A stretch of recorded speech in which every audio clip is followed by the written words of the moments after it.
Hello everyone, my name is Ryan Wright.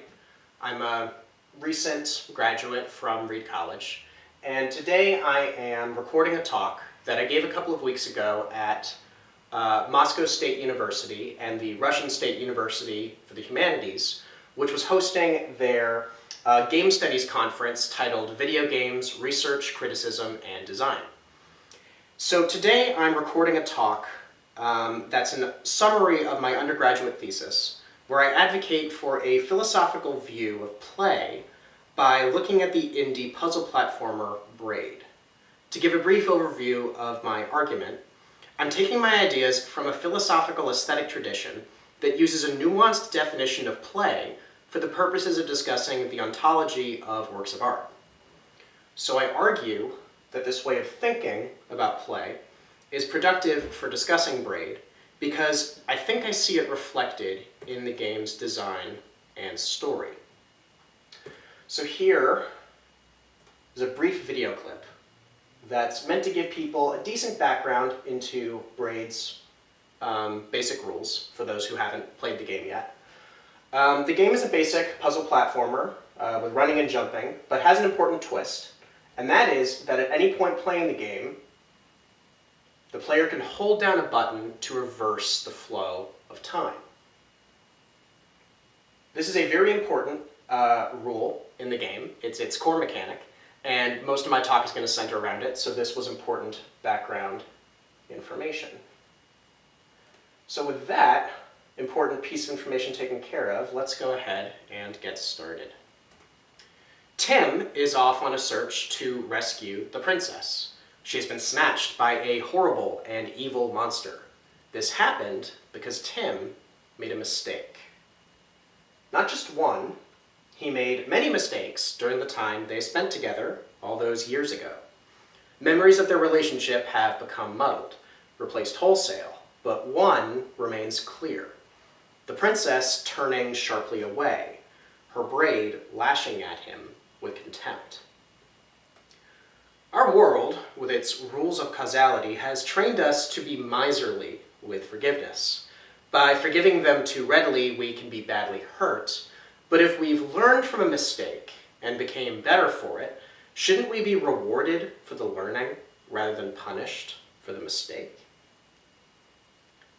This text appears at the beginning of Braid, a video game published in 2008 on Microsoft's Xbox Live Arcade that was designed, programmed, and written almost entirely by a man named Jonathan Blow. Where other platformers like Nintendo's Super Mario Bros. Give players a set number of lives to complete a task, Braid offers a forgiving mechanic. As you saw, at any point playing Braid, players can hold down a button to reverse the flow of time. Tim, as it turns out, truly lives in a reality where he can take away his mistakes. What's interesting about this is that Braid's story about Tim and the princess is in dialogue with its mechanics. There is an analogous connection between this rhetorical question that the game asks its player about punishment and mistakes, and the rewinding game rules themselves. Braid is very deliberately a game whose fiction is about its mechanics, but more specifically, it is a game whose fiction recapitulates the game's mechanics in a fictional and metaphorical format. In this way, Braid does something fairly special for a video game. It is a game about ideas, and communicating those ideas to a player more than it is something meant to be consumed or simply played for fun. Braid makes this work by being meticulously consistent with its rules, such that the bulk of the game takes place more in the player's mind than it does on the screen. While playing Braid, the player develops a working mental model of the game's rules, and then iterates on that model through trial and error. This mechanical consistency is a hallmark of Jonathan Blow's work, and he has more than once expressed his interest in building games that experiment with the combinations and permutations of game rules, like mathematicians experiment with proofs. Because the game's rules and structure originate from such mathematical and logical premises, playing this game is an experience of coming to learn and understand not just that its challenges are solvable, but why they are solvable. In short, the game is one where to play is not merely to walk through or be walked through arbitrary steps toward a goal, but to truly understand what underlying principles yield which gameplay outcomes. Playing Braid is truly about understanding its systems, but furthermore, I argue here that playing Braid is also about understanding its fiction. So to this point, I'm going to argue something that will sound strange now, but will be clarified over the course of my talk. This question the game asks its players about forgiveness and mistakes is more than a part of the game's plot or fiction, but can be meaningfully thought of as the game's first and last puzzle. I'm arguing for a point of view that considers Braid, the game of Braid, ontologically, as an interlocking set of interpretive constraints, both mechanical and fictional, more than a formal mathematic system. And what I mean by this is that there's a way to think about playing Braid that the game encourages by asking its players to consider its fiction as a reflection of and extension, or as a reflection on an extension of its mechanics. I'll expand on this thesis by answering two questions. First, what do I mean by interpretive systems? And second, why is this perspective useful for looking at Braid? So explaining what I mean by interpretive systems involves looking to hermeneutics, the study of interpretation, particularly a revolutionary strand of aesthetic philosophy that begins in the same place where game studies itself is said to have once begun, with Johan Huizinga's work on play in culture from the book Homo Ludens. The philosopher Hans-Georg Gadamer's text Truth and Method derives a formulation of play out of Huizinga's work that I advocate more game scholars consider as a useful and successful framing of play. A crucial component of Gadamer's argument rests on Huizinga's idea that play is not necessarily opposed to seriousness. Gadamer adopts some of Huizinga's language, particularly that of the spoil sport, whose refusal to take a game seriously can infect other players and destroy a game. What Gadamer takes from this is that it's problematic to formulate play in terms of the subjective attitude of a player, because the player's attitude is deeply context dependent. Depending on what register we're speaking in, we could call a player's attitude unserious, in that it is bracketed in a play frame outside the parameters of typical behavior. Or, if we're speaking in the context of that play frame, we'll have to call the player's attitude very serious. The player has to take a game very seriously if he's interested at all in winning, or even at all interested in playing even remotely. So with this, Gadamer rejects formulating play in subjective terms pertaining to the attitude of a player, and looks for various peripheral and metaphorical uses of the word for a clue into what we mean when we use it. He turns to uses of the word that imply movement or potential energy, such as fire plays. Light plays over the surface of water. There's play in a twisted rope, and waves play back and forth as they crash on a shore. Gadamer offers a decentralized formulation of play that is more about repetition and a kind of pattern presentation than it is about who or what is playing. Quote from Gadamer: "The movement of playing has no goal that brings it to an end. Rather, it renews itself in constant repetition. The movement backward and forward is obviously so central to the definition of play that it makes no difference who or what performs this movement. Play clearly represents an order in which the to and fro motion of play follows of itself. It is part of play that the movement is not only without goal or purpose, but also without effort. It happens, as it were, by itself."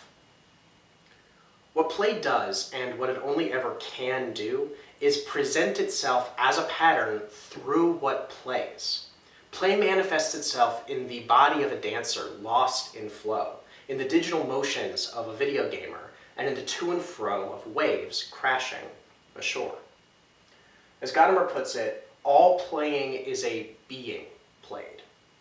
The attraction of a game, the fascination it exerts, consists precisely in the fact that the game masters the players.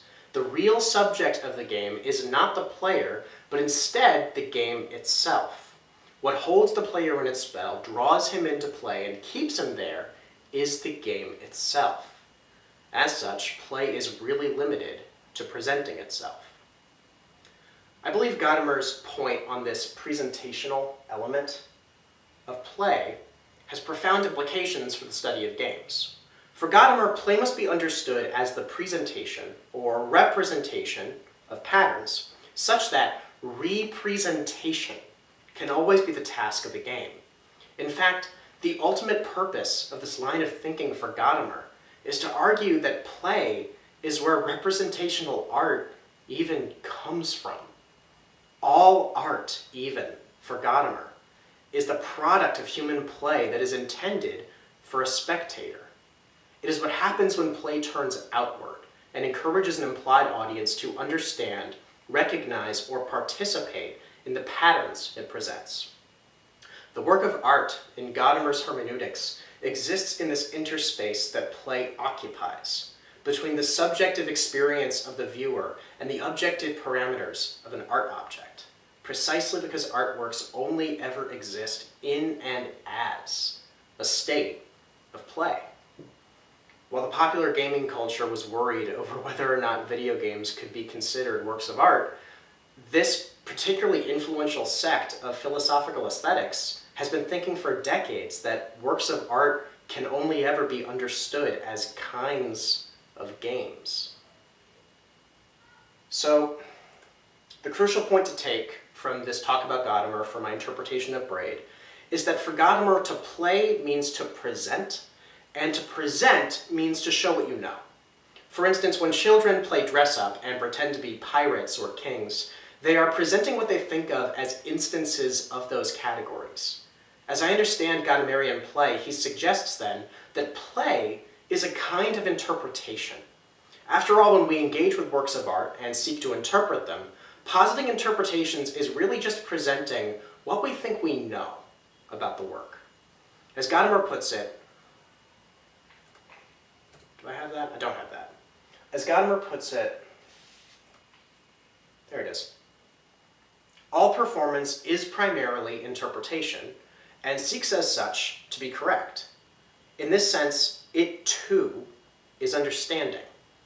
This link between play and interpretation, play and understanding, is the cornerstone of my argument for how to think about Braid, because I think the design and writing of Braid are primarily interested in having the player come to understand them, and to present that understanding through both solving its puzzles and interpreting its story in tandem with one another. This is why I call Braid an interpretive system, because both Gadamerian play and the seeming intent behind Braid involve reflecting on how to play this game as a path to understand, to learn, and to know something. So, without further ado, it's time to properly delve into the game itself. The game is divided into 5 main sections of puzzles, starting in World 2, going through to World 6, plus a final section that contains the game's ending sequence, World 1. Tim's apartment, shown here, acts as a hub between the different worlds of the game, where each world introduces a new mechanic iterating on the basic time travel formula. In between the apartment hub zone and the puzzles themselves is this surreal space called the Clouds that offers abstract commentary text accompanying each world, such as this opening text that I began the talk with. In the first area, the player learns that the goal of the game is to collect these floating jigsaw puzzle pieces. And if we collect all of them in a world, we can actually put them together, and the game rewards us with a painting to show that we've completed a world and have collected everything in it. That painting then appears in Tim's apartment, where we can proudly view our bits of accomplishments as we go through the whole of the game. So, as touched on earlier, Braid's puzzles require the player to deeply internalize the principles behind its rules to progress.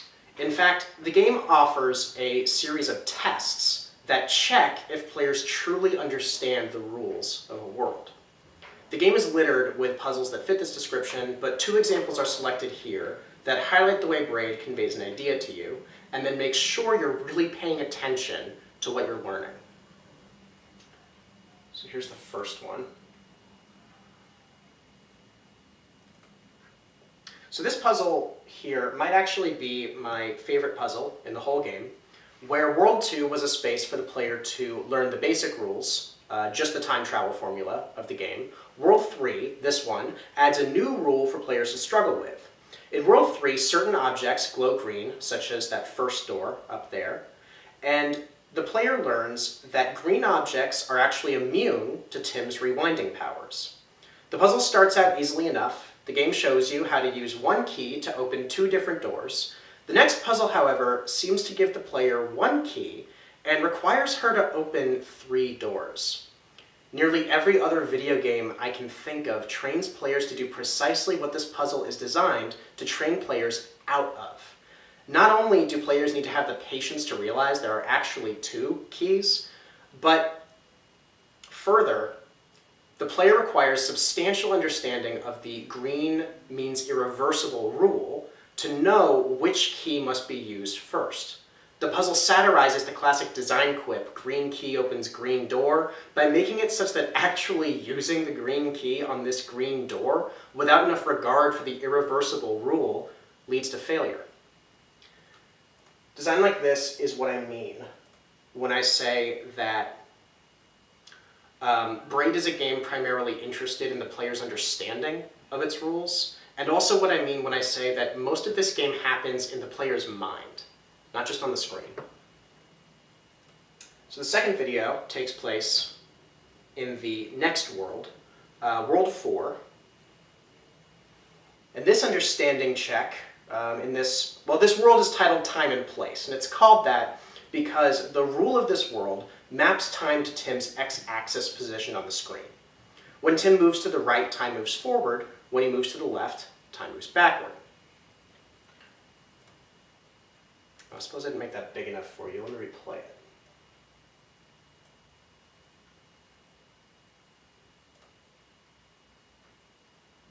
Let's scrub through some of this. Right, so left forward, right backward. So at this point over here, the player is currently struggling to get to that puzzle piece and then that key up there, because they want to open that door on the left and get that puzzle piece. So once the player picks up the key, they promptly walk over to the door and the key breaks. The door doesn't open. And the player is left very confused. So we're going to talk a little bit about why that happened and what this puzzle is trying to teach the game's player. So if we want to think about this for a second, how exactly did the key break? What's going on there? This puzzle is really dastardly because once the key breaks, the player immediately, of course, rewinds because they want the key back, only to find that the key was green and therefore can't be fixed after it's once been broken. So the game requires you to actually exit the level and come back, and it's very dastardly. So what is going on here? Why did the key break? Well, the player needs to understand that in this world, walking to the left means that the last thing in a series of events happens first. So if the forward series of events in this world is key touches door, or if the forward series of events normally is key touches door, door opens, and then key breaks, the reverse of that sequence would begin with the key breaking before the door has a chance to actually open. So to solve this puzzle, players have to position themselves to the left of the other door and then walk to the right so that the sequence of events plays out in proper order. And indeed, if you do so, the door opens and you have access to the puzzle piece.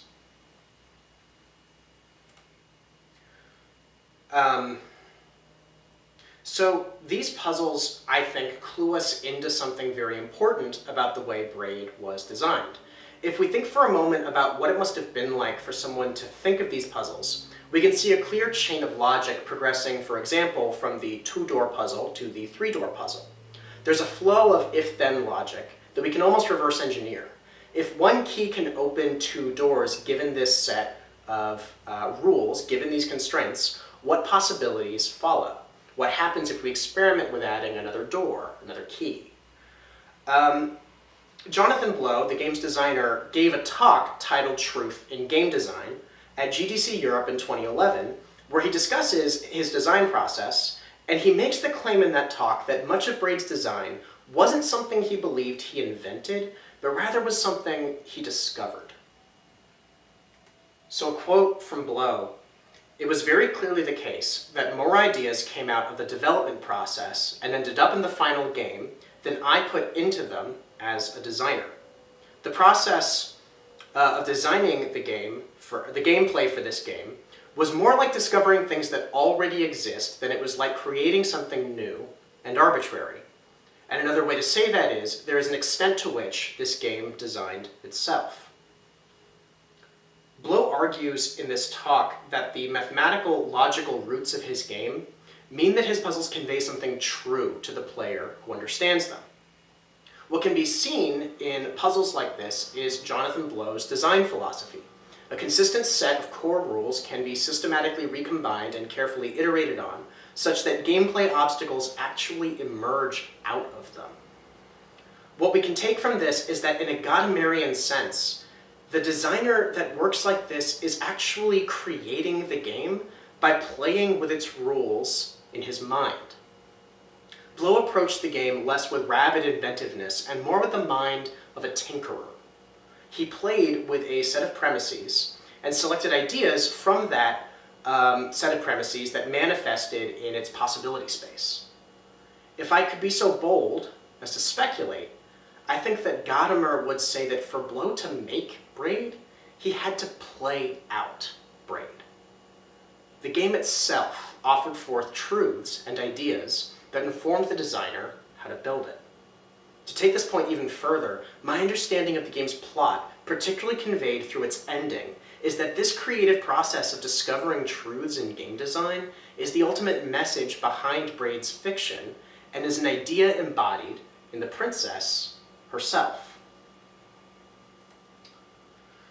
So at the end of each world, the player finds a castle, and upon approaching each castle, a toy dinosaur marches out to inform you that the princess, sadly, is not there. She must be in another castle. This is a very clear nod to the famous line from Super Mario Bros., but it is more than a mere reference. This is our first real clue into what Braid is about. The princess Tim is searching for isn't just a character in this game, but she's also a kind of gaming archetype that's been repurposed. Every time we complete a world in Braid, we are denied a reward that other video games have trained us to be entitled to. The princess is an archetype for success, a damsel in distress that might as well be reduced to a trophy awarded for completing a task. In Braid, she is elusive and strangely absent. After completing 5 worlds with 5 empty castles, World 1 becomes available in the apartment attic. The clouds of World 1 take a turn for the surreal, describing the princess less as a person who Tim loves and more as an idea that he pursues obsessively. Tim wants, like nothing else, to find the princess, to know her at last. For Tim, this would be momentous, sparking an intense light that embraces the world. A light that reveals the secrets long kept from us, that illuminates or materializes. A final palace where we can exist in peace. The light would be intense and warm at the beginning, but then flicker down to nothing, taking the castle with it. It would be like burning down the place we've always called home, where we played so innocently as children, destroying all hope of safety forever. The princess in this passage is simultaneously an idea and a bomb.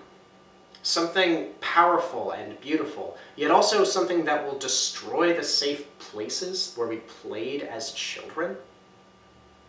The way the word play is used here makes me think that whatever idea the princess embodies, that it is an idea that will change the landscape of gaming. In this line, the references to Mario begin to make sense. Braid appears to be about moving the medium of gaming beyond the realm of child's play into the world of beauty, of awe, of art.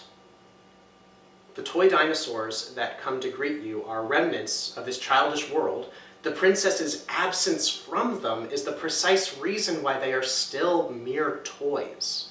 Gadamer says that play becomes art when it transforms into structure, meaning that it stops being play that primarily serves a player and turns into something presented outward, intended to tantalize and involve the spectator.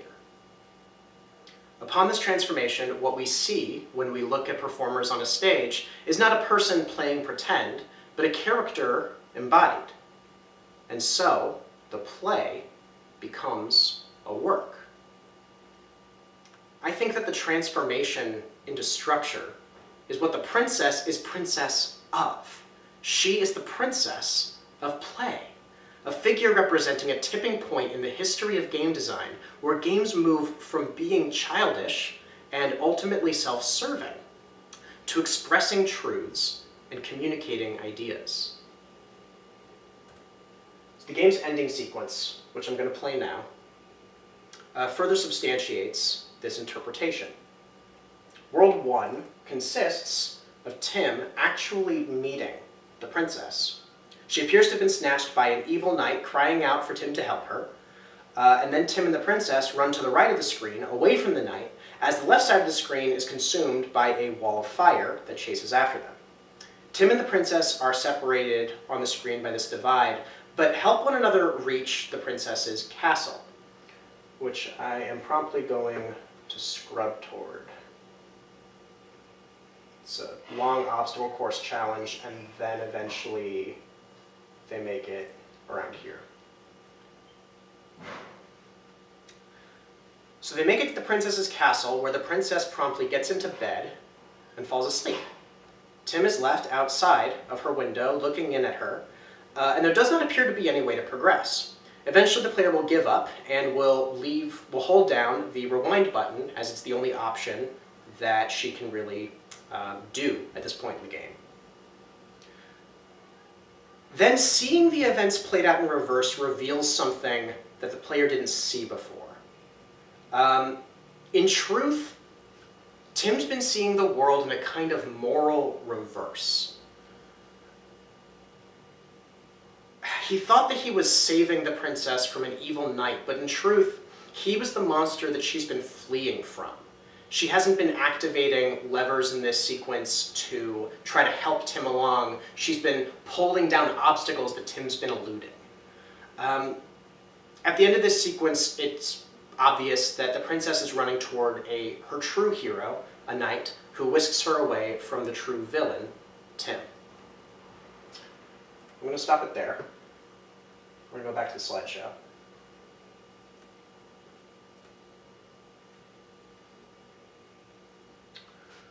So the game's epilogue section has a series of texts like those found in the clouds. This, by the way, is how you can sort of see when you're first coming in, you think that she's screaming help because of the knight, and in fact, it's obvious later that he's really the one that she's going toward. These are a series of stills that I had, but I'm going to move past them.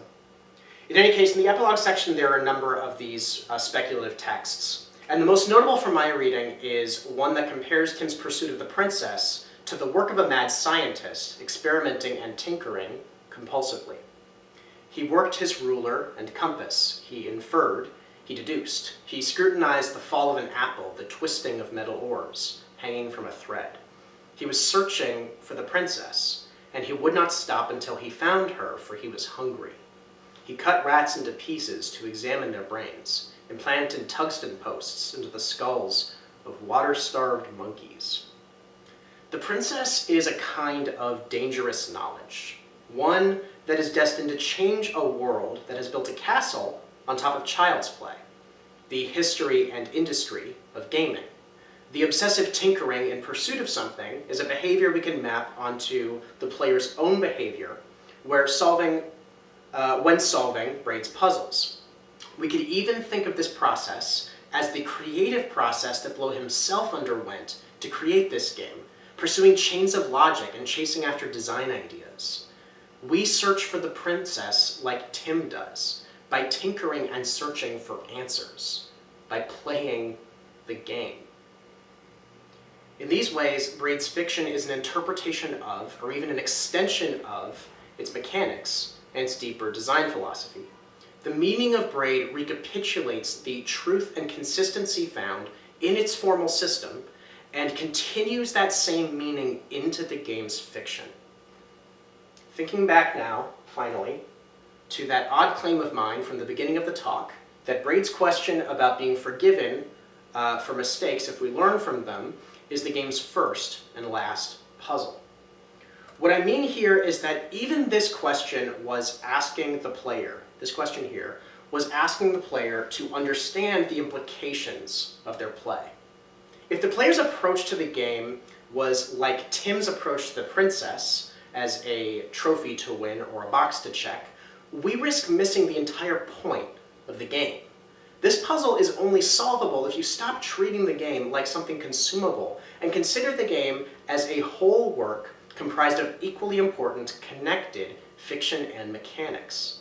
Just as any of Braid's puzzles will restrict your progress without the player's openness to understanding, so too will the game's fiction be incomprehensible for the exact same reason. To close, I advocate for thinking of this game as more than a sum of its mechanical systems plus its fiction. This might describe Braid as an object, but not actually as a game, as an alive, played experience that involves the player's understanding. To avoid this, we must think of games, both its fiction and mechanics, as open, interpretive systems, or at the very least this one. To this end, I believe Gadamer's formulation of play, as a formulation of interpretation, is useful for breaking down how Braid has its fiction relate to its mechanics, by demanding that the player scrutinize them in tandem. Further, Gadamer's idea that art develops out of play is a way to philosophically explain how and why Braid reflects on its own status as a work of art. My explanation is that the princess is a figure of this transitional phase in the video game medium, where games in general transition from serving players as toys and start providing them with new perspectives and new ideas as artworks. Thank you very much for your time. I appreciate it. I know it's a long video. These are a few of the works that I referenced. Unfortunately, there's a large chunk of game studies research that I did that I wanted to include into this talk, but as you can see, it's a long video, and when I was at the conference, they limited it to be even shorter, so I didn't have a chance to really fully develop that here. Yeah, that's some of the content I was talking about. But, you know, if people are interested in chatting with me about this, you can feel free to email me. My email is wrightry93@gmail.com. That's WRIGHTRY@gmail.com. I'd love to hear people, you know, give their opinions on some of my work. Appreciate y'all. Take care.